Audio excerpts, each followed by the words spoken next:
Šiandien gavom labai daug dovanų. Kiekvienas lyderis pasidalino begalę savo patirčių ir pabaigai aš irgi turiu dovaną kiekvienam.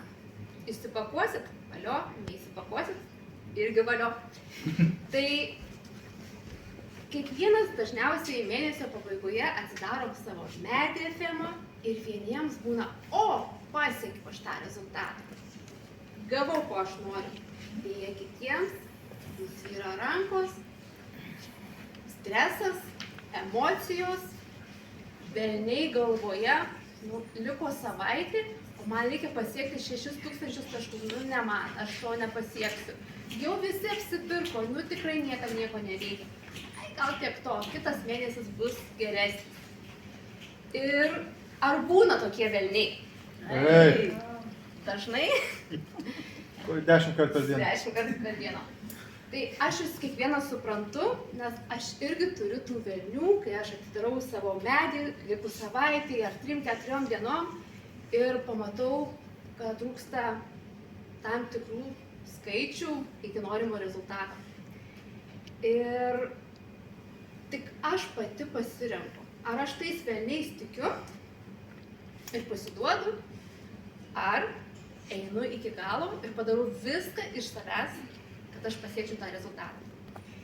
Ankstesnė Živilės versija, kuri nėjo saviugdos keliu, paleisdavo, tiesiog taškas, man nepavyks, aš čia nepadarysiu, bet dabar, kai aš einu saviugdos kelius, savistabos keliu, aš imu ir girdžiu tuos velnius, jais padėkoju, bet einu ir darau veiksmus. Ir eidama saviugdos keliu supratau vieną svarbų dalyką, šiandien jau apie tai kalbėjo ir Greta, apie motyvaciją. Ta motyvacija yra ne išorėje, o mūsų viduje. Ir kai aš pati supratau, kad mėnesio pabaigoje mane labai stipriai motyvuoja tai, kad man tai patinka daryti tuos veiksmus. Man patinka bendrauti su komanda, man patinka su klientais bendrauti. Ir tai mane motyvuoja iš vidaus. Ir žinau, dėl ko aš esu šioje kompanijoje, dėl ko aš tą mėnesį noriu užbaigti tokiu pačiu rezultatu, kokį aš pasidariau, užsirašiau mėnesio pradžioje. Ir kol mes galvosime, kad mus turi kiti motyvuoti, kad aš mėnesio pabaigoje pasidaryčiau tą norimą rezultatą, to ir nieko nebus. Bet kai mes save motyvuosime, žinosime, kad gal aš gausiu didesnį komisinį, taip pat aš aukštesnę kvalifikaciją pasidarysiu ir tiesiog viduje atsiranda tokia ugnis, kur nori eiti daryti tuos veiksmus. Ir nesvarbu, kaip pasibaigs tas mėnuo, aš žinau, kad aš padariau viską, nes tiesiog aš turėjau tokią patirtį gegužės mėnesį, kai atsidariau savo medį, pamačiau, kad likus savaitei trūksta 6000 taškų. Ir atrodo jau taip velniai irgi pradėjo man ausyse zvimbti, kad neįmanoma padaryti tą rezultatą. Bet supratau, kad tai yra mano vidinė motyvacija imti ir padaryti tą rezultatą. Ir dar kitas svarbus dalykas, turiu savo draugę, kuri labai stipriai eina minčių galios keliu. Ir jinai man labai mėgsta paspardyti minkštąją, nes Živilė, ką tu galvoji, tą ir tu pritrauki. Ir klausiau, galvoju, gerai, šitą mėnesį aš padarysiu visiškai kitaip. Aš tas visas mintis, kurias neigiamos mintys, įkrausiu teigiamas mintis. Ir aš pradėjau rašyti tas mintis, kaip turi būti. Tiesiog teigiamas, kad jau aš turiu tos 6000 taškų, aš jau pasiekiau tą norimą rezultatą. Ir žinot ką? Stebuklai pradėjo vykti. Komandos narės, kurios sakė, ne, aš daugiau šitą mėnesį nesidarysiu taškų, čia tikrai ne man, jos pradėjo darytis taškus. Atėjo idėjų daugiau, ką aš galiu padaryti. Ir taip pat visata atsiuntė tam tikras situacijas, kad pradėjo didėti taškai. Nes, žiūrėkit, kai mes gauname tą mintį, kad liko savaitė iki norimo rezultato ir man reikia pasiekti 6000 taškų, tos motyvacijos iš vidaus nepadaro. Bet jeigu mes pasakysim, dar tik savaitė liko, o ką aš galiu padaryti, kad pasiekti tą rezultatą?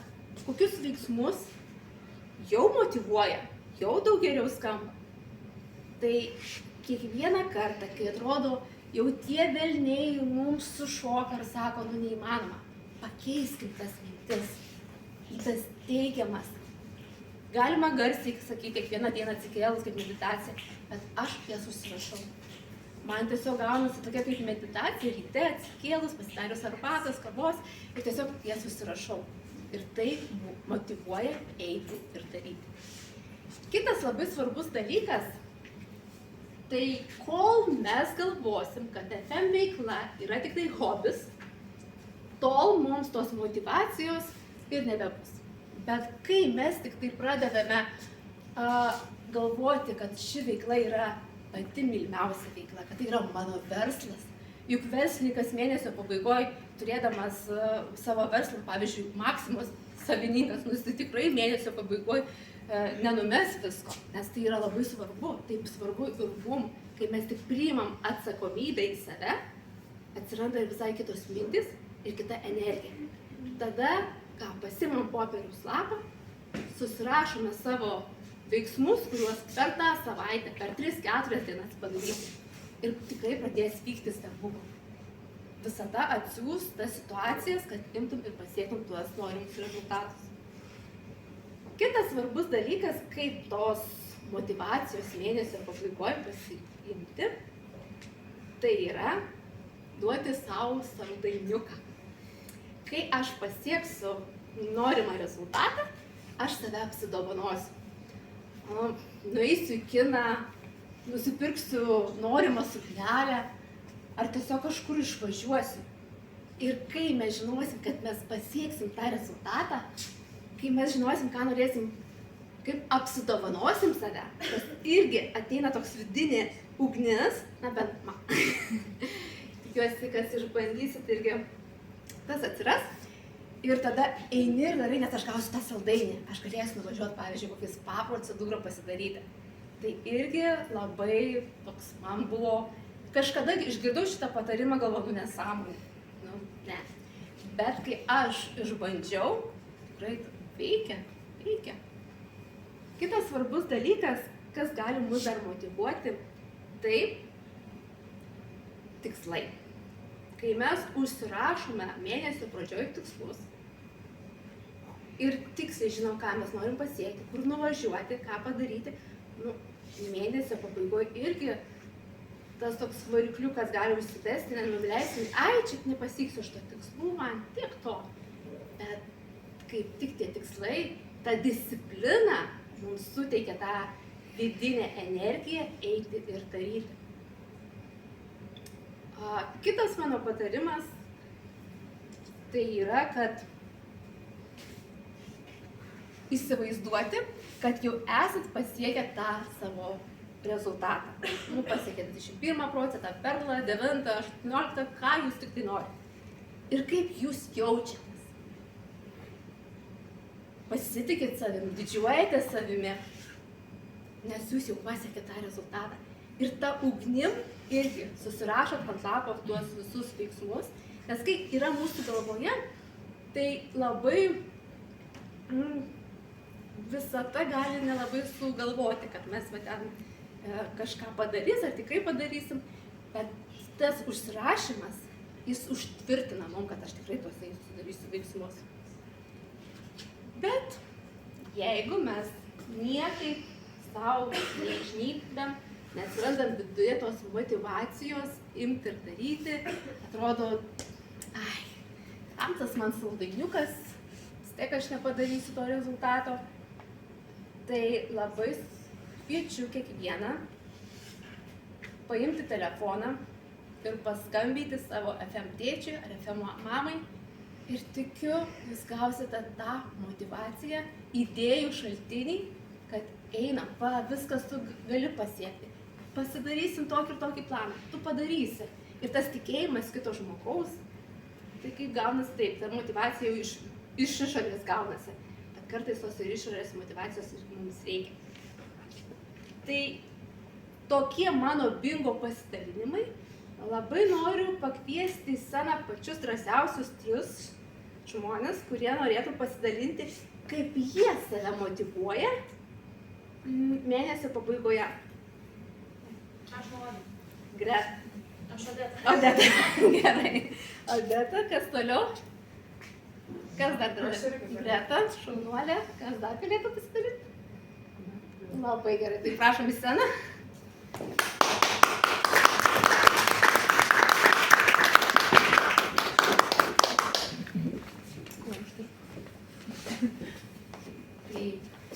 Kuri pirmoji nori Klausimą pasidalinti? dar pakartoti tiksliai. Kaip save motyvuoji mėnesio pabaigoje? Kad pasiekti norimus rezultatus. Dažniausiai tiesiog sakau savo, nu tai ką aš dabar pasiduosiu, visą mėnesį darau, tai ką dabar nenueis iki galo, ir tai bus naujas mėnesis, nu viskas, šiandien turiu absoliučiai viską padaryti, nu, o rytoj galėsiu jau pasiilsėti, arba, vat, kaip sakai, sugalvoti, kaip save apdovanotų, nu, nes jeigu jau tokį darbą dirbti sunkiai reikia paskutinę dieną, tai jo, susigalvoji savo prizą kažkokį. Šiaip iš tikrųjų kūrybiškumas tą paskutinę mėnesio dieną būna įjungtas visiškai kitokią galvą, nes tu žinai, kad nebegali atidėlioti. Jeigu padaryti, tai šiandien reikia ir nežinau, tiesiog suprantu, kad jeigu daugiau taškų yra likę padaryti, žinau, kad nu vieno turbūt nepasidarysiu tokį užsakymą, tai tada komandai kažką sugalvoju. Tuos narius, kurie jau seniau yra, tu jau vis tiek, nu jos pažįsti, kas jos motyvuotų. Ar tai kažkoks greitas konkursas, ar tai kažkoks pažadas, ar tai, nu nežinau, kažkaip komanda sugalvoju, kaip motyvuoti, ar tai konkursas, ar tiesiog pokalbis kažkoks. Dar išsiuntinėjau žinutes, bet čia turbūt jau ir iš tavęs išmoktas dalykas. Visada visiems nariams parašau, kiek tau liko taškų iki tos sekančios tau likusios, nu, ten, 6%. Jo, kvalifikacijos. Tai būna, kad jie patys užsimiršta, ar nežino, kiek tų taškų, nu, jie būna, kad suveikia tas kabliukas, kad, jo, nu gerai, damušiu, nu žiūrėk, ir vienas damuša, kitas, žiūrėk, tau jau mažiau taškų lieka, tai, nu, kiek ten lieka, tai pasidarai pats. Tai tiesiog pats įmėsi veiksmų, save kažkaip įspirti. Ačiū tau. Aš galiu pasakyti savo asmeninę patirtį, kai buvo pasiektas perlinės orchidėjos lygis. Man trūko 5000 taškų, o buvo 30 mėnesio diena. Ir buvo šitas Black Friday, žinot, kur ten akcijos tos didelės ir panašiai. Ir gal, nu tikrai nebepadarysim, nu neįmanoma, tie 5000 yra daug, kai kam yra tos 300 sunku padėti, o ką jau kalbėdavo apie 5000, tai jūs įsivaizduokit, mes padarėm 13000. Dieve! Sakau, pandas varom, sakau, tikrai, akcijos gerulės, sakau, paregistruojam žmonių ir aš nesupratau, atrodo, paleidžiu tą viziją, kad norim, darom ir padarėm net daugiau, iš tikrųjų, nei buvo užsibrėžta. Tai va, nes iš tikrųjų labai svarbus, manau, su komanda komunikuoti, bendrauti, kad tai yra ne vienos mano rezultatas, bet mūsų visų. Tai ką mes galim kaip komanda kartu padaryti, kad pasiektume būtent tą rezultatą, tai labai svarbus tas komunikacija, aišku, kai aš padariau tą perlą, nežinau, kur mano smegenys dingo, aš jau atsijungiau nuo visko, nuo socialinių tinklų kažkaip, atrodo, padariau viską, padarėm kartu ir tuo didžiausiu kartu su savo komanda. Tai va, nebijokit, galit padaryti trigubai daugiau, žinokit. Tik tai reikia turėti tikslą, norą ir manifestuoti. Jeigu dar neturit manifestacijos knygos, tai įsigykit. Labai padeda, siekti tikslų. Odeta, o ką konkrečiai darai? Ką dariau? Ką konkrečiai? Kaip ten 13 tūkstančių? Ką sakei? Akcijas kelti, ką naudojam, ką turim, viską. Tiesiog ir žmonės patys plaukia, kai kurie, tai sakau, irgi labai gerai. Ir nauja klasifikacija buvo pasiekta per dieną, nu, sakau, matot, panas. Nu, reikia naudotis tom akcijom, tikrai. Kad jos susikeltų. Svarbiausia, kad va būtų darbas, nes kai tu susikelia ne viską, tau darbas jau padarytas, žmonės mato, jie parašys. Nes jeigu nieko nėra tušti istorija, tai kas tau, ką tu parduosi, yra gerai, kai jau 4 metų patirtis įdėta, žmonės patys parašo, man bent jau tai būna. Tarkim, būna tokių dienų, kad aš noriu iškrovos dienas padaryti ir nekeliu jokių istorijų, bet vis tiek žmonės parašo, nes jie žino, kad aš tuo užsiimu. Bet svarbiausia motyvuoti tuos susikelt paprasčiausius dalykus kaip akcijas, ką mes naudojam ir panašiai, jau, ir tas, sakau, darbas jau eina, tada jau pats. Tai va. Ačiū. Šaunuolės mergaitės, aš jūsų pasiklausau, tai žinokite, vėl truputį toksai jauduliukas vėl ant scenos šitaip išeiti.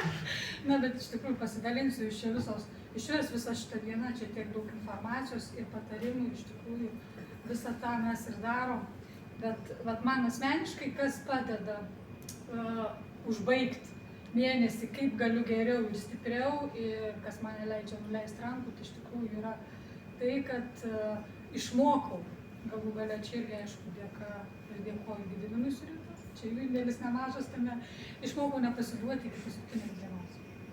Ir jeigu aš įsikėliau tikslą savo ir matau, man kažkiek tai trūksta, tai vėlgi, kaip ir jūs jau visos minėjau, tiesiog save užsiprogramuoju, kad aš neturiu kito pasirinkimo, aš tiesiog turiu tai padaryti ir aš tiesiog noriu tai pasiekti.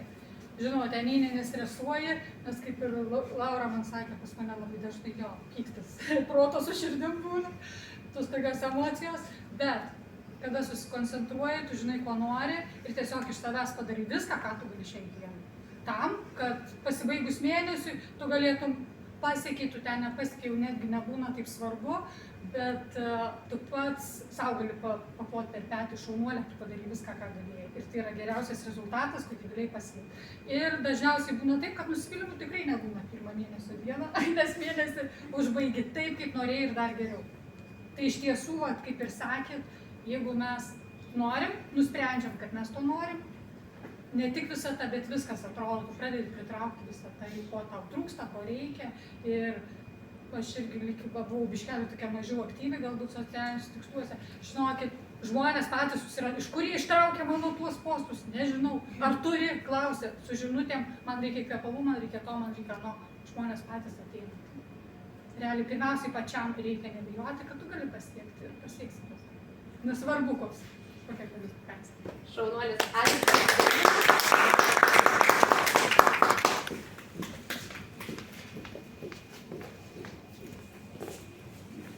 Kiekvienas mes galime pasiekti norimus rezultatus. Pavyzdys, šios 2 žavios damos, 3 žavios damos. Ir ką dar norėjau pabaigai pasakyti, tai kad labai svarbu save auginti, eiti saviugdos keliu, nes jeigu neeičiau saviugdos keliu, būčiau seniai pasidavus. Nes iš tikrųjų gyvenime smėto, vėto, situacijos įvairios ir kai mes neiname saviugdos keliu, nekeičiame savo minčių, užsibūnam tam pačiam rate, mums labai yra sunku, nesvarbu, ar tai mėnesio pabaiga, ar tai mėnesio pradžia, imti ir daryti veiksmus. Ir šiandien yra ne paskutinė diena, o dar liko pusė mėnesio. Tai kiekvienam linkiu tiesiog imti ir daryti veiksmus čia ir dabar, rasti tą vidinę motyvaciją, dėl ko jūs norite šį mėnesį pasiekti tą norimą rezultatą ir eiti saviugdos keliu. Turiu labai gerą knygą, kurią tikrai noriu parekomenduoti kiekvienam, ko tikėtis iš gyvenimo, atsakymas ir kaip tai pasiekti. Tai čia yra ta knyga, kuri padės kiekvienam keisti mintis į tas teigiamas mintis ir suprasti, kad atrodo neįmanoma nieko padaryti, bet yra įmanoma, nes tai viskas mūsų galvose. Tai nuostabaus jums likusio vakaro ir tikiuosi radot bingo momentų ir eisit iki galo. Ačiū.